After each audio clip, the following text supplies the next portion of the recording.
Hi guys, I hope you're well and eager to learn. In this video, we start a new short series of 2, maybe 3 episodes. This one will be on how to draw realistic roses. I'm not talking about hyperrealism, where the finished drawing looks like a photograph. I'm merely talking about a drawing that looks like the rose in the reference picture or the real rose from your garden. Now, roses can be a tricky subject to draw, so let me first show you how not to go about it. Okay, so before I start talking about the mistakes or the not to do's, let me just tell you, these are mistakes I made myself as a beginner, and it's mistakes I often see my beginner students make. The first one is where we draw a rose from what we think we see while not really looking at our reference. Now, this is fine when you are drawing a cartoon of a rose, but unfortunately it's not a realistic drawing of the rose in the reference. Alright, so let's look at the second not to do. This one is where you draw too small. You can see that this rose looks more realistic, but it kind of gets lost on the white of the page. This is another rookie mistake, and it's often due to a lack of confidence that goes away with more practice and growing your artistic confidence. Alright, so the last not to do has to do, that rhymed. It has to do with drawing too big. We start out too big and eventually we run out of space. Now, this is a common mistake beginners make when it comes to drawing realistic proportions. So, let me show you 2 very simple methods that artists use to help them avoid these mistakes. And trust me, we all need ways to help us keep things real and in proportion. Alright, so first I'll show you the grid method and then the structural sketch method, and I will demonstrate both of them. Okay, the first method I'm going to talk about is the grid method. Now, what you do is you divide your reference picture into a grid, like the picture of the grid I've shown to you a bit earlier, and then you divide your page on which you are going to draw into a grid.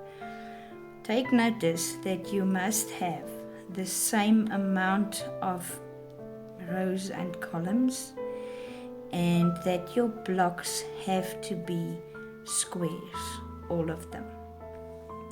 You can number your rows and columns to help you not get confused while you're drawing. Now, open blocks with nothing in them or with background in them, you leave open. You only draw in the blocks that there is actually something in them. You can go back a bit and practice drawing on a grid. Go back to the picture of the rose on the grid a bit earlier in the video. Another very important thing is keep your grid lines very light, because you are going to erase them after you've drawn the rose before you start shading. Okay, now how this works is that you draw one block at a time and use the negative spaces around the rows to draw the rose.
to show you the structural sketch method. Now, the idea with the structural sketch is to give you a framework on which to build the rose. So the first thing you look for is where to place the structural sketch. Now this rose is more to the right of the page, and this is not an exact science, like it's not as specific as the grid method. It's more loose and free.